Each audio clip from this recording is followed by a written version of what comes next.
Gold, trusted gold buyers. మీరు తాకట్టు పెట్టిన బంగారాన్ని విడిపించి ఈ రోజు ఉన్న మార్కెట్ ధరకు కొనబడను. కోనసీమ జిల్లాలో 2 దుర్ఘటనలు తీవ్ర విషాదాన్ని నింపాయి.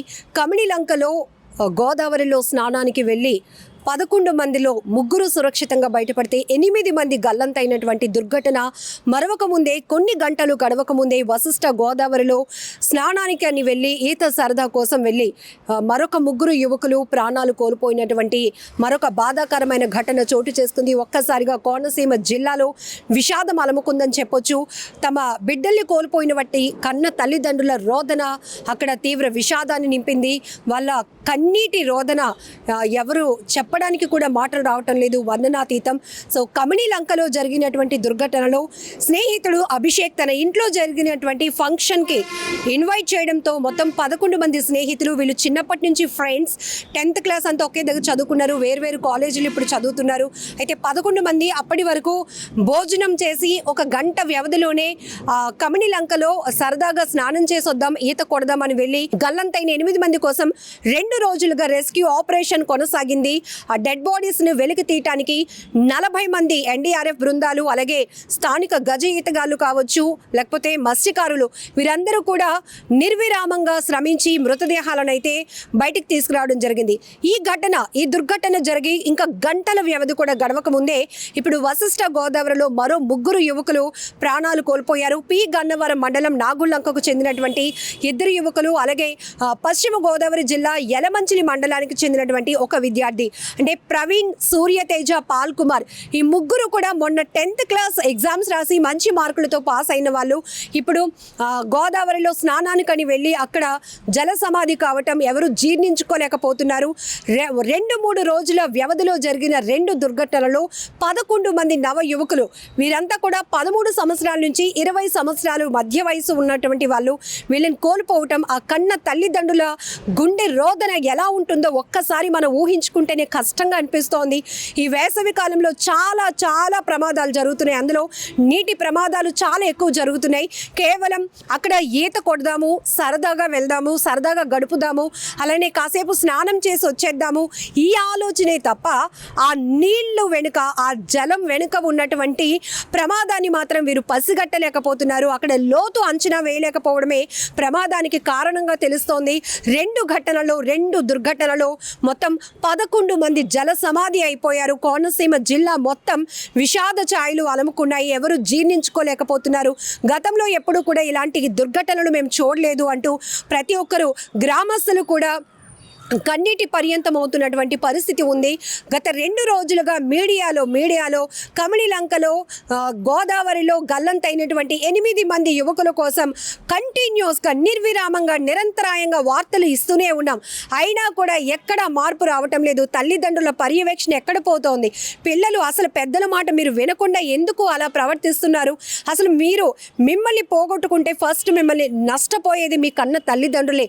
వాళ్ళ కడుపు శోకం ఎవ్వరు కూడా తీర్చలేంది. వాళ్ళ గుండెలు అవిసిలా రోధిస్తున్నటువంటి తీరు కావచ్చు, ఎవరు ఎన్ని మాటలు చెప్పి నచ్చజెప్పే ప్రయత్నం చేసినా మిమ్మల్ని పోగొట్టుకున్నటువంటి మీ కన్న తల్లిదండ్రుల కన్నీళ్లు ఎప్పటికీ ఎవరు తొడవలేరు. ఈ విషయాన్ని మాత్రం మీరు ఖచ్చితంగా మైండ్లో పెట్టుకోవాల్సిందే. ఏదో 4-5 ఫ్రెండ్స్తో వెళ్తున్నాం, ఎవరో ఒకరు మొదలు పెడతారు, అరే అక్కడ ఈత కొట్టొద్దాంరా, సరదాగా ఉంటుందిరా, నేను ఇంతకు ముందు వెళ్ళాను రా, భలే ఉంటుంది అంటారు. అంతే. ఇంకా అక్కడ మీలో ఈత వచ్చా రాదా, ఒకవేళ ప్రమాదం జరిగితే మనల్ని ఎవరు కాపాడుతారు, మనలో ఎవరికైనా స్విమ్మింగ్ వచ్చా రాదా అనే విషయం కూడా ఆలోచించకుండా ఒక ఫ్రెండ్ చెప్తున్న మాటలు విని ఇన్ఫ్లుయెన్స్ అయ్యి ప్రభావితమై వెళ్ళిపోతున్నారు. అక్కడ మీ ప్రాణాలు పణంగా పెడుతుంటే మీకోసం మీ అమ్మ, నాన్న, మీ అన్న, చెల్లి, అక్క, తమ్ముడు, ఇలా వీళ్ళు పడుతున్నటువంటి బాధ, రోదన ఎవరు తీరుస్తారు? మిమ్మల్ని పోగొట్టుకుంటున్నటువంటి మీ కుటుంబంలో ఆ లోటుని ఎవరు పోర్చగలరు చెప్పండి? ఎందుకు మీరు అసలు మాట వినటం లేదు? ఎందుకు అసలు మీరు తల్లిదండ్రుల కంట్రోల్లో ఉండటం లేదు? గత కొన్ని రోజులుగా సమ్మర్ హాలిడేస్ ఇచ్చిన దగ్గర నుంచి చెప్తూనే ఉన్నాం కంటిన్యూస్గా. ఎక్కడ ప్రమాదం జరుగుతుంది అనేది పక్కన పెట్టండి, కానీ ప్రమాదం జరుగుతుంది, పిల్లల ప్రాణాలే పోతున్నాయి. చాలా చోట్ల చెరువు కుంటల్లో మునిగిపోయి చిన్న పిల్లలు ప్రాణాలు పోతున్నాయి. అలాగే కారు ప్రమాదం, విజయనగరం ఘటన చూసాము. ఆడుకుంటూ ఒక కారులోనికి వెళ్ళి 4 పిల్లలు ఆ కారులోనే ప్రాణాలు విడిచినటువంటి దుర్ఘటన కావచ్చు, బీచ్ ప్రమాదాలు జరుగుతున్నాయి. లోతు గమనించక ఆ అలలకి, ఆ అందానికి అట్రాక్షన్ అవుతున్నారు. ఏదో ఆస్వాదిద్దాము ఇక్కడ ఉన్న పరిస్థితిని అనుకుంటున్నారే కానీ అక్కడ ప్రమాదం గురించి మాత్రం కనీసం అవగాహన లేకుండా వెళ్తున్నారు. కొన్ని చోట్ల ఇక్కడ ఈత కొట్టుట నిషేధం అనే హెచ్చరిక బోర్డులు ఉన్నా కూడా బేఖాతరు చేసి మరీ వెళ్తున్నారు. ఏముందిలే, మనకేమీ జరగదు, అలా వెళ్ళి స్నానం చేసి వచ్చేస్తాం అనుకుంటారు. కానీ ఒకసారి మీరు వాటర్లోనికి వెళ్ళిన తర్వాత అవుట్ ఆఫ్ కంట్రోల్, మీ కంట్రోల్లో మీరు ఉండరు. ఎందుకంటే ఇంకా బాగుంది, ఇంకాస్త ఎంజాయ్ చేద్దాం, ఇంకాస్త ముందుకు వెళ్దాం, ఇదే మీ థాట్ వస్తుంది తప్ప ఇంకొంచెం ఒక్క అడుగు ముందుకేసినా అక్కడ మనం మునిగిపోతామేమో, ఈ అలల్లో కొట్టుకుపోతామేమో అనే ఆలోచన మీకు రాదు. ఇది ఒకటి జరుగుతోంది. నిన్న మొన్న విశాఖలో కూడా చాలామంది టూరిస్టులు వస్తూ ఉంటారు. వివిధ ప్రాంతాల నుంచి వచ్చే వాళ్ళకి వైజాగ్ బీచ్ పై కూడా అంత అవగాహన ఉండదు. ఎక్కడ అలల ఉధృతి ఎక్కువగా ఉంటుంది, ఎక్కడ లోతు ఉంటుంది, ఎక్కడ రిప్ కరెంట్ ఎక్కువగా పాస్ అవుతూ ఉంటుందనే విషయాలు మీకు తెలియదు. కానీ వచ్చామా బీచ్లో సరదాగా స్నానం చేద్దామా అని వెళ్తున్నారు, కొట్టుకుపోతున్నారు. మొన్న నలుగురిని ఒకేసారి కొట్టుకుపోతున్న నలుగురు, వాళ్ళు కూడా పెద్దవాళ్ళే, నలుగురిని కూడా లైఫ్ గార్డ్స్ ఇమీడియట్గా రెస్క్యూ చేసి సేవ్ చేయడం వల్ల వాళ్ళు ప్రాణాలతో బయటపడ్డారు. లేకపోతే ఎంత ప్రమాదం జరిగి ఉంటుంది. ఇలా ఒకటి కాదు, ఇక్కడ కాదు, వైజాగ్ అనే కాదు, ఇక్కడ మనం ఏ రాష్ట్రంలోనైనా చూడొచ్చు. ఎక్కువగా నీటి ప్రమాదాలు చాలా జరుగుతున్నాయి. చెరువుల్లో పిల్లలు కొట్టుకుపోతున్నారు, సరదాగా ఈతకు వెళ్తున్నారు. మీరు ఈతకు వెళ్లే ముందు విప్పుతున్న బట్టలే కనబడుతున్నాయి కానీ కనీసం మీ జాడ కూడా కనబడటం లేదు. ఆ స్థాయిలో ప్రమాదాలు జరుగుతున్నాయి. ఇక్కడ కోనసీమ జిల్లాలో కూడా ఎక్కువ శాతం నీటి ప్రవాహం, గోదావరి తల్లి చూడటానికి ఎంతో అందంగా ఉంటుంది కానీ ఆ లోపల ఉన్నటువంటి ప్రమాదం మనకి తెలియదు. మనకి కనీసం అవగాహన ఉండదు.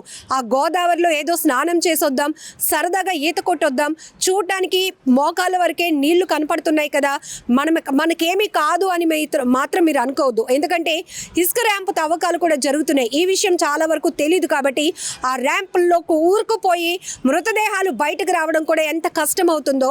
కమిడిలంకలో 2 రోజుల పాటు 8 మంది మృతదేహాలను వెలికి తీయడం కోసం రెస్క్యూ చేసిన వాళ్ళకు మాత్రమే తెలుస్తుంది. మీడియాలో పదే చూపిస్తున్నాం. గల్లంతై గంటలు గడిచిన లేట్ నైట్ వరకు కూడా జిల్లా యంత్రాంగం అంతా కూడా అక్కడ పాగా వేసి అక్కడ రెస్క్యూ ఆపరేషన్ కొనసాగించినా కూడా ఎన్డీఆర్ఎఫ్ బృందాలు, గజ ఈతగాళ్ళు, లోకల్గా ఉన్నటువంటి మత్స్యకారులు జల్లెడ పట్టి గాలించినా కూడా కమిడిలంకలో జరిగినటువంటి గోదావరి గల్లంతు ప్రమాదంలో మృతదేహాలు వెలికి తీయటం చాలా కష్టమైంది. ఈ ఘటన జరిగి గంటలు గడవక ముందే వశిష్ఠ గోదావరిలో మరో 3 యువకులు, వీరంతా కూడా మొన్న 10th క్లాస్ పాస్ అయిన వాళ్ళు, ఇప్పుడు ఇంటర్ ఏ కాలేజీలో చదవాలి, ఏ గ్రూప్ తీసుకోవాలి, పేరెంట్స్ సజెషన్ ఏంటి, ఫ్రెండ్స్ సజెషన్ ఏంటి, ఫ్రెండ్స్ అంతా ఒక డిస్కషన్. ఇంత మంచి ఎన్విరాన్మెంట్ కాస్త ఒక్క నిర్లక్ష్యం వల్ల ప్రమాదంగా మారిపోతుంది. ప్రాణాలు పణంగా పెట్టేటటువంటి పరిస్థితికి ప్రాణాలు పోగొట్టుకున్నటువంటి దుర్ఘటనలుగా మారిపోతున్నాయి. దయచేసి తల్లిదండ్రులకు ఐ డ్రీమ్ మీడియా నుంచి ఒక్కటే రిక్వెస్ట్ చేస్తున్నాం, మీ పర్యవేక్షణ చాలా అవసరం. ఇల్లు దాటి బయటకు వెళ్ళారు అంటే ఎప్పుడు ఎక్కడ ఏం జరుగుతుందో పిల్లలకి అవగాహన ఉండదు. ఆ స్థాయి మెచ్యూరిటీ కూడా వాళ్ళలో లేదు. ఎంజాయ్ చేస్తున్నామా, ఫ్రెండ్స్తో ఉన్నామా, 4-5 ఉన్నాం, మనకేమిటిలే, మనకేమీ అవదలే, నాకేదైతే నా ఫ్రెండ్ కాపాడుతాడులే అనుకుంటాం కానీ అక్కడ వాళ్ళు రక్షించుకునే పరిస్థితులే ఉండట్లేదు. సో ఇక్కడ మీరు చూస్తున్నారుగా ఈ 2 దుర్ఘటనలు కూడా కమిడిలంకలో చాలా బాధాకరం. అసలు గుండెల్లో ఎంత ఆవేదన కనబడుతోంది. ఒక ఫ్రెండ్ని కాపాడబోయి మరో ముగ్గురుని కాపాడబోయి మరో 2, ఇలా ఒకరిని కాపాడుకోవడానికి మరొకరు చేసే ప్రయత్నంలోనే 8 మంది ఫ్రెండ్స్, 8 మంది స్నేహితులు ప్రాణాలు కోల్పోయి ఆ కుటుంబాల్లో తీవ్రని వేదన మిగిల్చి వెళ్ళిపోయారు. ఆ తల్లిదండ్రులకు తీవ్ర గర్భశోకాన్ని మిగిల్చి వెళ్ళిపోయారు.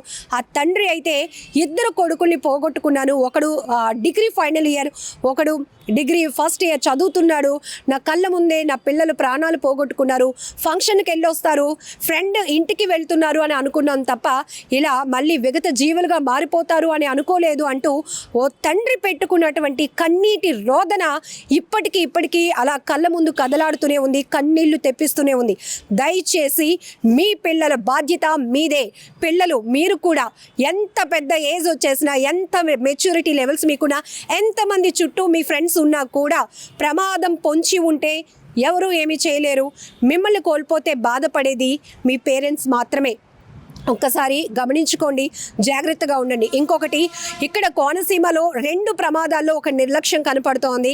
ఇక్కడ ఎక్కువగా వాటర్ ఫ్లోటింగ్ ఉంటుంది, ఆటుపోట్లు ఎక్కువగా ఉంటాయి. ఇక్కడ ఇసుక ర్యాంప్ తవ్వకాలు జరుగుతున్నాయి. ప్రమాద హెచ్చరిక బోర్డులు కూడా పెట్టాల్సినటువంటి బాధ్యత ఉంది. ఒకవేళ ఆ బోర్డులు అక్కడ పెడితే, ఇక్కడ ఇంతకుముందు చాలా ప్రమాదాలు జరిగాయి. ఇక్కడ ఈతకు వెళ్ళటం, స్నానానికి వెళ్ళటం నిషేధం అంటూ స్ట్రిక్ట్ వార్నింగ్తో బోర్డ్స్ కూడా ఏర్పాటు చేస్తుంటే, హెచ్చరిక బోర్డులు ఉంటే గనక ఈ ప్రమాదాలు ఈ స్థాయిలో జరిగి ఉండేది కూడా కాదు. ఎందుకంటే 5గురిలో 4గురిలో ఒకడు కాకపోయినా ఒక్కడైనా బోర్డు చదవడా, ఒరే ఇక్కడ ఈత కొట్టకూడదంట్రా, డేంజర్ అంట్రా, వద్దురా మనకెందుకు, పదండ్రా ఇంటికి వెళ్ళిపోదాం, అమ్మా నాన్న తిడతారురా అని ఒక్కడు మాట్లాడినా కూడా మిగతా వాళ్ళు వెనక్కి రావడానికి అవకాశం ఉంటుంది. కానీ ఇక్కడ ఒకడు ఈత కొడదామని ముందుకు తీసుకెళ్లాడు, ఆడిని మిగతా వాళ్ళు ఫాలో అయ్యారు. మొత్తం 2 ఘటనలో 11 మంది యువకులు, నవ యువకులు 13 నుంచి 20 ఏళ్ల లోపు ఉన్నటువంటి వయసు ఉన్నటువంటి యువకులు ప్రాణాలు పోగొట్టుకున్నటువంటి 2 దుర్ఘటనలు చాలా బాధాకరం. ఇలాంటి ఘటనలు మళ్ళీ పునరావృతం కాకుండా ఉండాలంటే ఖచ్చితంగా తల్లిదండ్రుల్లో, పిల్లల్లో మార్పు రావాలి. జిల్లా యంత్రాంగం కూడా అలర్ట్ అవ్వాలి. ఇలాంటి ప్రమాదాలని చూసైనా కూడా హెచ్చరిక బోర్డులు కానీ, ఇలాంటి ప్రమాదం జరుగుతూ ఉంటే నియంత్రించే వాళ్ళను కానీ, లైఫ్ గార్డ్స్ని కానీ, గజ ఈతగాళ్ళు కానీ ఎక్కడికక్కడే అలర్ట్ చేసి ఉంచాల్సినటువంటి బాధ్యత కూడా ఉంది. ఏదేమైనా ఈ 2 దుర్ఘటనలు చాలా చాలా చాలా బాధాకరం.